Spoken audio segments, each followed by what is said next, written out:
Assalamualaikum warahmatullahi wabarakatuh. Alhamdulillah, alhamdulillahi rabbil alamin. Assalatu wassalamu ala asrafil anbiya'i wal mursalin, Sayyidina wa maulana Muhammadin. Asyhadu an la ilaha illallahul malikul haqqul mubin wa asyhadu anna Muhammadan abduhu wa rasuluhu was-sadiqul wa'dal amin wa tahirin wal mujahidina amma ba'du ibadullah wa ittaqullah.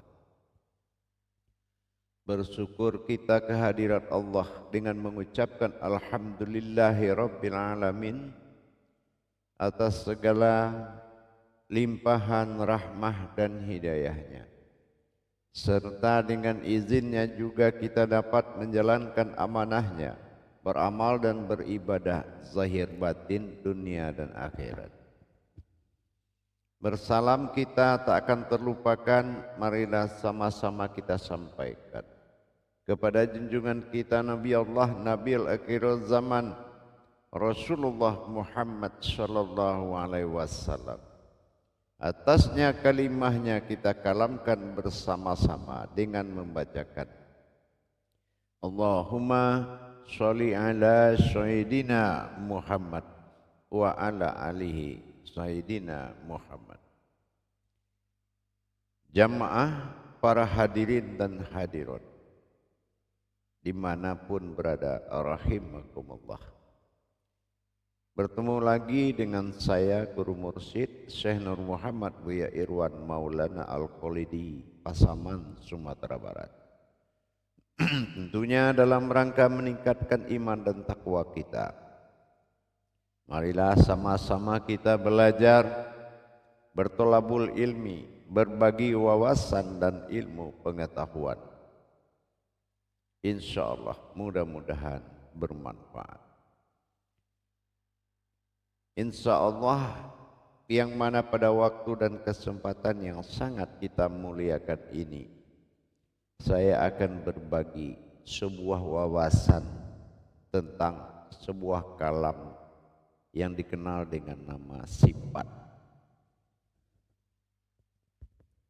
Dalam makom tasawuf, tauhid dan ma'rifatullah, dalam pengenalan tajali-tajali ketuhanan, kalam ini sering kita dengar, yaitu kata sifat. Kalau kita tidak memahami, tidak paham apa yang dikatakan sifat, ini akan bermakna berbeda dengan tujuan kajian yang menjadi itu tujuan awal. Dalam kata sifat tersebut, ini adalah sebuah julukan kodrat yang sangat hakiki. Kata sifat ini bisa juga dipakai ke segala arah, baik dalam penyebutan kodrat yang maujud, baik dikatakan kodrat yang wujud, maupun pada kodrat wujud. Wujud, wujud dan maujud. Ini penampakan dari kata tiga wujud, wujud dan maujud. Ada kategori sifat.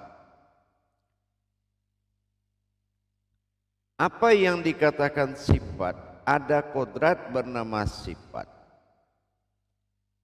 Yang kedua, ada suatu kodrat bersifat, yaitu bertingkah.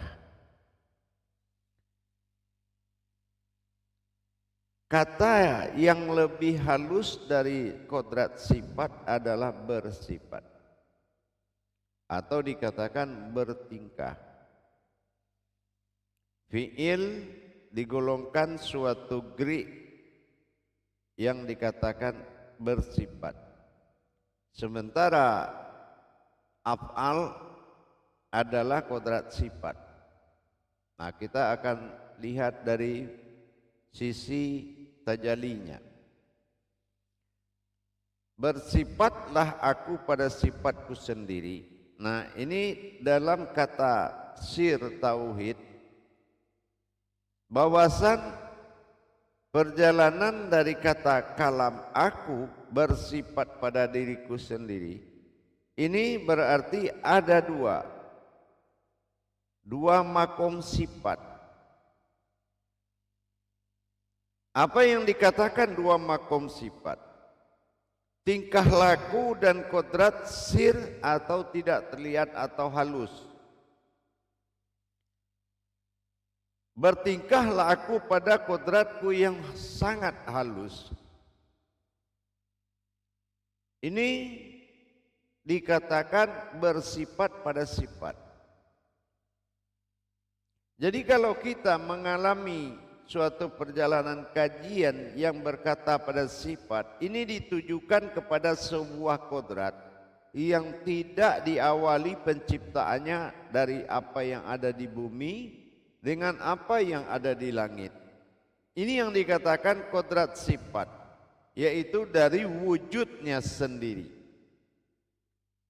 Apabila dia sudah berkodrat pada wujud, bertingkah pada wujud, maka yang bermaujud ini adalah dari dirinya sendiri. Maka ini dikatakan dengan bertingkah atau bersifat aku pada sifatku. Nah, kita contohkan salah satu yang dikatakan sifat yang berkodrat. Kalau yang dikatakan ada kodrat sifat, ini sama kita memahami kepada kodrat iradat ilmu, sama basar kalam hayat. Itu dinamakan kodrat sifat. Tetapi adapun sama, adapun basar, adapun kalam, tidak akan hayat dia, tidak akan hidup. Telinga ini tidak akan bisa mendengar sama ini kalau tidak terhubung dengan sami'un. Basar tidak akan bisa melihat kalau dia tidak terhubung dengan basirun. Ini yang dimaksud dengan kodrat sifat dan bersifat. Kalau bersifat, ini bertingkah. Dan ini tidak berlaku kepada wujud-wujud selain dari wujudullah. Kalau yang dikatakan sifat, wujudnya wujudullah, wujudnya wujudullah, mawujudnya mawujudullah, ini dilarikan kepada ketuhanannya. Kalaupun ada kalam, dia tidak akan mampu mengeluarkan suara kalau tidak ada hayat. Nah, begitu juga dengan iradat dan kodrat, tidak akan terwujud kalau dia tidak hayat. Nah, dari mana dia bisa hayat? Hidup itu dengan adanya kodrat yang bersifat, bertingkah. Bertingkah dia sehingga kita bisa mendengar. Bertingkah dia sehingga kita bisa melihat dengan basar. Kodrat dia bertingkah dengan basirun. Dan kodrat dia mendengar dengan sami'un, mutakalimun, hayyun. Tapi kalau dia tidak bertingkah, ibarat kita letakkan kuping atau telinga ini di atas meja, dia nggak akan bisa berbuat apa-apa. Nah, sama dengan seperti kehadiran sama, mendengar. Kalau yang mendengar, dia tidak bersifat atau bertingkah, pada kodrat sifatnya, maka tidak akan ada hayat. Karena dia bertingkah ini tanpa hayat juga tidak bisa. Ya. Dia bertingkah untuk mendengar, yaitu dengan adanya sama, dia bertingkah dengan sami'un. Tapi kalau tidak hayat, tidak akan bisa berkodrat pada sama sami'un itu tadi.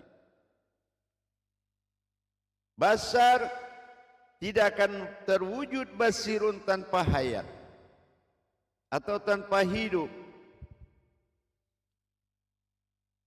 Sesuatu yang bergerak itu pasti hidup, dan gerak itulah hidup. Mana kodrat hidup pada yang dikatakan wujudullah? Kalau memang mawujudullah, dia wa huwa ma'akum aina ma kuntum, dia pada semua diri. Tidak ada lagi sebuah wujud apapun yang muncul, kodrat apapun yang menyatakan keberadaan zahir ini, sudah dia semua wa huwa ma'akum. Nah, disinilah aina, maka keakuanku padana, kehambaan, sifatku pada keakuan nanya, inilah yang akan menjadi hayat. Yang akan berwujud kepada hayat adalah aku dalam keakuanku yang bersifat pada sifatku sendiri. Ini kalau semuanya diperjalankan. Aku jatuh kepada sir, rahasia. Wujudnya adalah bersifat pada kodrat sifat dan hayat dalam suatu zat. Bertemunya sifat, kodrat sifat dengan yang bersifat, maka hayatlah wujud, hayatlah dia dengan adanya wujud zat. Baru ada penampakan serta bertemu bersifat dengan yang disifat. Kodrat bersifat dengan sifat bertemu, maka terjadilah hayat, disebutkan zat. Nah, zat inilah yang tidak berkodrat apa yang ada di bumi dan di langit. Ini yang dikatakan na. Keseluruhan dari tiga kodrat tadi yang disebut dengan sifat, ini yang disebut dengan na atau keakuan. Nah, inilah sebuah wujud sifat, kodrat sifat bagi Allah. Wujudnya wujudullah, mawujudnya mawujudullah, adanya dia wujud wujudullah. Ini yang dikatakan sebuah keakuannya, sebuah hayat yang dikatakan sifat. Jadi kalau kita sudah paham dengan tiga perkara tadi, ini yang dikatakan keakuan. Maka ini paduan dari hijaiyah nun dan alif. Nun dan alif. Nun adalah hayat, batin. Alif sir, rahasia. Maka inilah yang dikatakan yaitu batin rahasiaku. Nah, ini yang dikatakan aftar alif pada alif yang nyata. Jadi wujudnya adalah aftar. Aftar itu disebut dengan alif yang nyata. Nah, inilah penampakan.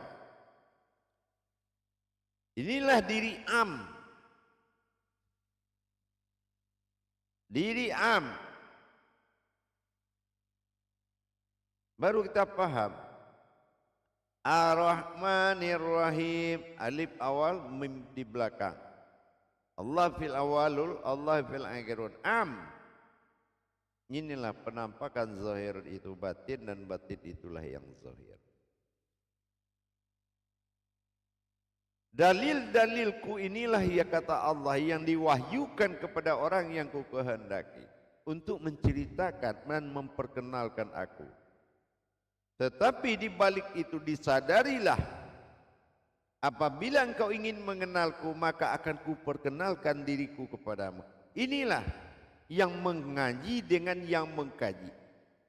Yang mengaji adalah murid, yang mengkaji adalah wujud. Ini yang dikatakan memperkenalkan diri.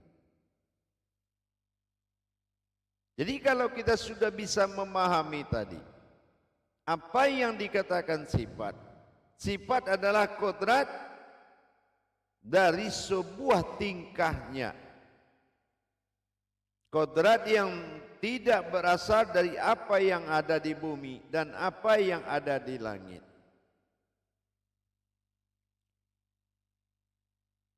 Tetapi yang bersifat pada sifat tadi,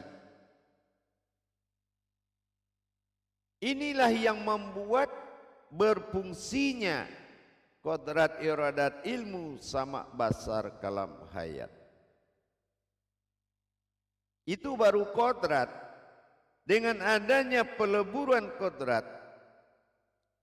wujudlah sifat, maka melihatlah basar, mendengarlah sama, berkatalah kalam, berhayatlah diri.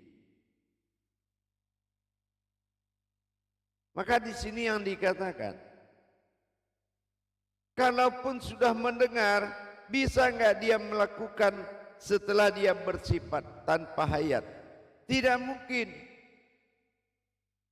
Nah, hayat inilah yang dikatakan sifat aku yang bersifat. Aku. Ini sir. Sir batin. Ha dan alif domah hu. Nah, itu sebagai hayat yang membuat hidupnya yang bersifat kepada sifat tadi. Maka maujudlah zatku. Ini yang dinamakan batin terlihat. Dikatakan dengan kata na. Itu yang bermakom asmanya Allah. Na. Bukan hu tapi na. Inilah yang wujud dari segala apa yang dikatakan. Kalau dia berwujud, wujudnya tullah. Kalau dia mawujud, mawujudullah. Kalau dia wujud, wujudullah. Jadi di sini kita pahami semuanya, bahwasanya untuk menaikkan dan meninggikan derajat ketuhanan pada diri, tentu dengan mewujudkan diri, apa yang dikatakan batin keakuannya, atau disebut dengan batin rahasia. Inilah dikatakan kodrat an'am, yaitu batin terlihat. Tapi perjalanan batin terlihat tadi, ini yang dikatakan aku menjadi hayatnya pada tingkah lakunya kepada sifatnya sendiri. Maka terwujudlah zat yang disebut na. Maka keakuanku pada sifat ini disebut na. Nah, inilah dasarnya terjadinya sebuah wujud yang bersifat ketuhanan dalam rangka kodrat yang menjalankan ketuhanan keakuannya.